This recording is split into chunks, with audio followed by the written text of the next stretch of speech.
بسم اللہ الرحمن الرحیم۔ السلام علیکم ورحمۃ اللہ وبرکاتہ۔ فکر و خبر اسٹوڈیو سے خبرنامے کو لے کر میں سید احمدیات ندوی۔ آج کے خبرنامے میں دیکھیے، انڈین نوائد فورم کی جانب سے عوام میں پھیلی غلط فہمیوں کی ازالے کے لیے آن لائن زوم میٹنگ کا انعقاد۔ ممتا بنرجی نے تیسری مرتبہ مغربی بنگال کے وزیر اعلیٰ کے طور پر حلف اٹھایا، کہا تشدد کو نہیں کیا جائے گا برداشت۔ کووڈ سے نمٹنے کے لیے RBI نے 50,000 کروڑ کی امداد کا کیا اعلان۔ آخر میں ایک نظر کریں گے دنیا و عالم اسلام سے جڑی اہم خبروں پر۔ خبرنامے کی شروعات سے قبل فکر و خبر خاص کر بھٹکل کے عوام سے گزارش کرے گا کہ اگلے کچھ دنوں تک مکمل احتیاط کی انہیں ضرورت ہے۔ کورونا کی دوسری لہر کے اثرات اب تک بھٹکل میں محسوس نہیں کیے گئے تھے، لیکن ابھی گزشتہ دنوں سے ہر روز دسیوں معاملات سامنے آ رہے ہیں۔ لہٰذا اس نازک موقع پر ہم بزرگ اور چھوٹے بچوں سے گزارش کریں گے کہ کچھ دنوں تک وہ اپنے گھروں میں ہی رہیں، بغیر کسی ضرورت کے گھروں سے باہر نہ نکلیں۔ اگر آپ بیمار ہوں تو پہلے مرحلے میں اپنی فیملی ڈاکٹر سے رجوع ہوں۔ بیماری کے سلسلے میں آپ کو جو معلومات یوٹیوب اور واٹس ایپ اور دیگر سوشل میڈیا سے موصول ہو رہی ہیں، کچھ دنوں کے لیے اسے پھیلانا بند کریں۔ ناظرین، بڑھتے ہیں پہلی خبر کی طرف۔ انڈین نوائد فورم نے مجلس اصلاح و تنظیم بھٹکل اور بھٹکل مسلم خلیج کونسل کے اشتراک کے ساتھ ویکسینیشن بیداری مہم کے لیے 7 مئی 2021 کو ایک آن لائن پروگرام کا انعقاد کیا ہے، جس میں ماہر ڈاکٹر اور ماہرین اپنے تجربات سامنے رکھیں گے۔ انڈین نوائد کے ذمہ داروں نے فکر و خبر کو بتایا کہ ٹیکہ کاری کے سلسلے میں بیداری پیدا کرنے کے لیے ویکسین لو اور اپنے خاندان اور برادری کو بچاؤ کا عنوان دیا گیا ہے۔ ان کا کہنا ہے کہ ویکسینیشن سے متعلق اپنے سوالات کے جوابات حاصل کرنے اور ماہرین سے تبادلہ خیال کا یہ بہترین موقع ہے۔ اس آن لائن میٹنگ میں امریکہ کے doctor Hamid Siddiqui Jafri, central covid committee کے ممبر ڈاکٹر وسیمہ ایوب صدیواپا اور دبئی راشدیہ ہاسپٹل اور ٹراما سینٹر کے senior doctor KM Naeem ur-Rahman کے ساتھ ساتھ دیگر ڈاکٹر اور ماہرین بھی شرکت کریں گے۔ یہ آن لائن پروگرام زوم پر 7 مئی 2021 شام 5:15 بجے سے 5:45 بجے تک جاری رہے گا۔ بڑھتے ہیں دوسری خبر کی طرف۔ بھٹکل شہر میں حفظ قرآن کے لیے کئی طرح کے مواقع دستیاب ہیں۔ مدارس میں تو حفظ قرآن کے لیے الگ الگ شعبے قائم ہیں۔ اس کے علاوہ اسکول میں تعلیم حاصل کرنے والے طلبہ کے لیے بھی کئی جگہوں پر اس کے انتظامات ہیں۔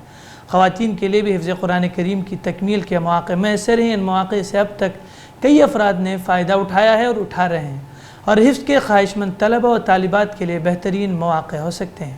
ان کے ساتھ ساتھ شہر میں شبینہ مکتب میں بھی طلبہ حفظ قرآن کریم کی تکمیل کر کے ایک ریکارڈ قائم کر رہے ہیں۔ مغرب اور عشاء کے درمیان کا مختصر سے وقت میں حفظ قرآن کریم کرنا آسان نہیں ہے، لیکن جس کے سامنے مقصد ہوتا ہے اس کے لیے اس کا حصول آسان ہو جاتا ہے۔ شہر کے حنیف آباد علاقے میں واقع مسجد منیری کی شبینہ مکتب میں معن ابن مولانا احمد بائدہ ندوی نے حفظ قرآن کی تکمیل کر کے دوسروں کے لیے قابل مثال بن گیا ہے۔ یہ پہلے طالب علم ہیں جنہوں نے اس مسجد کے شبینہ مکتب سے حفظ قرآن کی تکمیل کی ہے۔ مسجد کے امام اور مذکورہ لڑکے کے والد مولانا محمد احمد بائدہ ندوی کے مطابق 1 سال کی مدت میں فرزند معن نے حفظ قرآن کی تکمیل کی ہے۔ فکر و خبر مذکورہ طالب علم کو مبارکباد پیش کرتے ہوئے عوام الناس سے گزارش کرتا ہے کہ شبینہ مکتب کی اہمیت کو سمجھتے ہوئے اس موقع سے خوب فائدہ اٹھایا جائے۔ ناظر قرآن پاک کے ساتھ ساتھ کئی مساجد میں حفظ قرآن کا سلسلہ بھی شروع ہو چکا ہے۔ موجودہ حالات کے پیش نظر یہ سلسلہ موقوف ہے، لیکن جیسے ہی حالات سازگار ہو جائیں دوبارہ اس نورانی اور روحانی سلسلہ شروع ہو جائے گا۔ اس لیے اپنے بچوں کو لازمی طور پر شبینہ مکتب میں بھیجیں اور انہیں دین کی بنیادی تعلیمات سے روشناس کریں۔ ناظرین، بڑھتے ہیں ملک کی خبروں کی طرف۔ ریزرو بینک آف انڈیا نے RBI نے کووڈ سے متعلق انفراسٹرکچر کچھ سے وابستہ کمپنیوں، دیگر اکائیوں اور عام لوگوں کو سستا قرض مہیا کرانے کے لیے 50,000 کروڑ روپے کے پیکیج کا اعلان کیا ہے، جو ریپو ریٹ شرح پر دستیاب ہوگا۔ RBI کے گورنر ششیکانت داس نے آج ایک پریس کانفرنس میں بتایا کہ بینک ویکسین تیار کرنے والی کمپنیوں، دواساز کمپنیوں، کووڈ کے علاج کے لیے ضروری آلات، آکسیجن اور وینٹیلیٹر تیار کرنے والی کمپنیوں، ان کے درآمد کنندگان، اسپتالوں، نرسنگ ہومز اور میتھولوجی لیبارٹریوں کو ریپو ریٹ پر قرضہ فراہم کر سکیں گے۔ ان سے وابستہ لاجسٹک سروس فراہم کرنے والوں کے لیے بھی یہ قرض دستیاب ہوگا۔ اس کے علاوہ عام لوگوں کو کووڈ کے علاج کے لیے بھی اسی زمرے میں قرض ملے گا۔ یہ قرض پرائرٹی زمرے میں دیا جائے گا اور قرض کی ادائیگی کی مدت پوری ہونے تک اسی زمرے میں رہے گا۔ بینک 31 مارچ 2021 تک یہ قرض دے سکیں گے۔ اس کی زیادہ سے زیادہ میعاد 3 سال ہوگی۔ مغربی بنگال میں ہونے والے اسمبلی انتخابات میں شاندار جیت حاصل کرنے کے بعد ٹی ایم سی کی سربراہ ممتا بنرجی نے تیسری مرتبہ مغربی بنگال کی وزیر اعلیٰ کے طور پر حلف اٹھایا۔ ریاست کے گورنر جگدیپ نے انہیں حلف دلوایا، جس کے بعد ممتا بنرجی نے ایک مرتبہ پھر وزیر اعلیٰ کے عہدے پر وہ فائز ہو گئی۔ حلف اٹھانے کے فوری بعد ممتا بنرجی نے کہا کہ کورونا کے خلاف جنگ ان کی ترجیحات میں شامل ہے۔ اس کے علاوہ انہوں نے کہا کہ بنگال میں اب تشدد کے واقعات کو برداشت نہیں کیا جائے گا۔ انہوں نے کہا بنگال تشدد پسند نہیں ہے۔ میں ذاتی طور پر نظم و قانون کے مسائل کا جائزہ لوں گی اور یقینی بناؤں گی کہ ریاست میں امن قائم ہو۔ ممتا بنرجی نے مزید کہا میں سبھی سے امن برقرار رکھنے کی اپیل کرتی ہوں۔ اگر کسی بھی پارٹی کے شخص نے تشدد کیا تو اس کے خلاف سخت کارروائی عمل میں لائی جائے گی۔ میں امن کی حامی ہوں اور ہمیشہ رہوں گی۔ وزیر اعلیٰ ممتا بنرجی کا مزید کہنا تھا کہ نظم و نسق کی ذمہ داری پچھلے 3 ماہ سے الیکشن کمیشن آف انڈیا کے زیر نگرانی تھی۔ کمیشن نے متعدد افسران کو تبدیل کر دیا جنہیں پھر سے بحال کیا جائے گا۔ انہوں نے کہا کہ میں نے ابھی حلف لیا ہے اور میں اس بات کو یقینی بناؤں گی کہ امن برقرار رہے۔ فرانس میں 18 سال سے کم عمر لڑکیوں کے حجاب پہننے پر پابندی لگانے کا بل پیش کر دیا گیا ہے۔ بل کے خلاف سوشل میڈیا اور مسلمان لڑکیوں کی حمایت میں ہیش ٹیگ ٹرینڈ کرنے لگے ہیں۔ سماجی رابطے کی ویب سائٹ پر آج کل trend hashtag hand off my حجاب ٹاپ پر ہے۔ یہ ٹرینڈ 16 سالہ مریم کے حق میں چلایا گیا ہے، جو مسلمان گھرانے کی لڑکی اور حجاب کو آخری پیغمبر حضرت محمد صلی اللہ علیہ وسلم سے محبت کا اظہار سمجھتی ہے۔ مریم اس وقت حجاب لگائے فرانسیسی گلیوں شاہراہوں میں گھومتی ہے، لیکن انہیں ڈر ہے کہ جلد ہی ان سے یہ حق چھین لیا جائے گا، کیونکہ فرانسیسی سینٹر نے ایک بل پیش کر دیا ہے جس میں عوامی مقامات پر 18 سال سے کم عمر لڑکیوں کے حجاب پہننے پر پابندی ہوگی۔ اس حوالے سے مریم نے میڈیا سے گفتگو میں کہا کہ حجاب میری شناخت کا حصہ ہے، مجھے یہ ہٹانے پر مجبور کرنا ذلت کی بات ہوگی۔ میں سمجھ نہیں سکی کہ وہ ایسا قانون کیوں منظور کرنا چاہیں گے جو امتیاز برتتا ہو۔ واضح رہے کہ فرانس میں 2004 میں سرکاری اسکولوں میں اسلامی ہیڈ اسکارف پہننے پر پابندی عائد کر دی تھی اور 2010 میں گلیوں، پارکوں، پبلک ٹرانسپورٹ اور انتظامی عمارتوں جیسے عوامی مقامات پر مکمل چہرے والے نقاب پر پابندی عائد کر دی تھی۔ چلتے چلتے دنیا کی مختصر خبروں کی طرف ایک نظر کریں گے۔ اسرائیلی وزیر اعظم بنجامن نتن یاہو مقررہ وقت تک ایک نئی اتحادی حکومت تشکیل دینے میں ناکام ہو گئے، لہذا اسرائیلی صدر رویلین ویلن اب حکومت کی تشکیل کا کام اسرائیلی پارلیمان کے کسی دوسرے رکن کو سونپ سکتے ہیں۔ وہیں دوسری خبر یو اے ای سے ہے۔ یو اے ای کے ذرائع سے ملی ایک خبر کے مطابق متحدہ عرب امارات میں تیز ترین موبائل انٹرنیٹ رکھنے والے ملک کے طور پر سامنے آیا ہے۔ انٹرنیٹ انٹیلیجنس فرم اوکلا کے مطابق یہ ریٹنگ سال رواں کی پہلی سہ ماہی سے متعلق ہے۔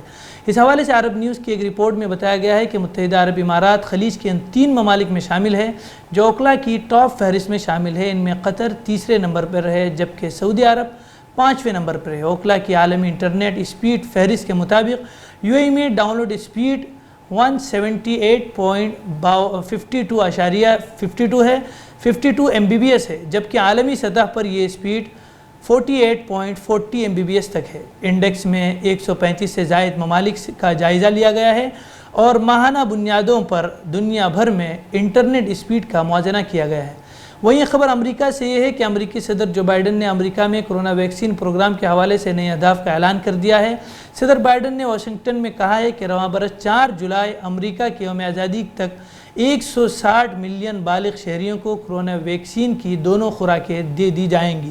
اس کے علاوہ 70% شہریوں کو کم از کم ویکسین کی خوراک مل جائے گی۔ ان اہداف کو حاصل کرنے کے لیے آئندہ 2 ماہ کے دوران کم از کم 100 ملین ویکسین کی خوراکیں فراہم کی جائیں گی۔ صدر بائیڈن نے ایک مرتبہ پھر تمام شہریوں کو کورونا سے بچاؤ کی ویکسین لگوانے کی تاکید کی ہے۔ وہیں افغانستان سے یہ خبر ہے کہ افغانستان سے متعینہ میعاد ختم ہونے کے بعد امریکی فوجی انخلاء نہ ہونے پر طالبان نے صوبہ ہلمند میں افغان فورسز پر حملوں کا آغاز کر دیا ہے۔ طالبان نے ہلمند کی دارالحکومت لشکرگاہ کے گرد و نواح میں فوجی چوکیوں کو نشانہ بنایا اور ان میں سے کچھ پر قبضہ کرنے میں کامیاب ہو گئے۔ وہیں ترکی سے ایک اور خبر یہ ہے کہ صدر رجب طیب ایردوان نے سعودی عرب کے فرمانروا سلمان بن عبدالعزیز آل سعود سے ٹیلی فون پر رابطہ کیا۔ صدارتی ذرائع کے مطابق اس بات چیت میں ترک سعودی تعلقات پر غور کیا گیا۔ علاوہ ازیں صدر ایردوان نے شب قدر اور عید الفطر کی مناسبت سے سعودی شاہ کو مبارکباد پیش کی اور نیک تمناؤں کا اظہار کیا۔ بات چیت میں دو طرفہ معاملات اور تعاون کے دلانے سے والے اقدامات کا بھی جائزہ لیا گیا۔ ترکی اور مصر کے درمیان سن 2013 میں سفارتی تعلقات ناظم الامور کے عہدے تک محدود کر دیے گئے تھے، لیکن وزیر خارجہ نے 15 اپریل کو خبر دی تھی کہ ترکی اور مصر کے درمیان امور خارجہ کی وزارتوں کے توسط سے مذاکرات شروع کرنے پر اتفاق ہو گیا ہے۔ ترکی اور مصر کے درمیان سیاسی مشاورت کے لیے نائب وزیر خارجہ سیدات اونال کی زیر قیادت ایک وفد قاہرہ میں 5 تا 6 مئی کے درمیان اعلیٰ حکام سے ملاقات کرے گا۔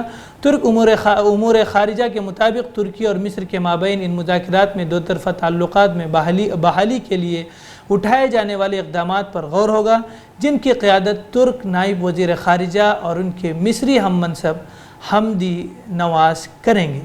فی الحال خبرنامے میں اتنا ہی، تب تک اپنا خیال رکھیے اور ہمیں دیجیے اجازت۔ ملاقات ہوگی انشاءاللہ سنیچر کے دن۔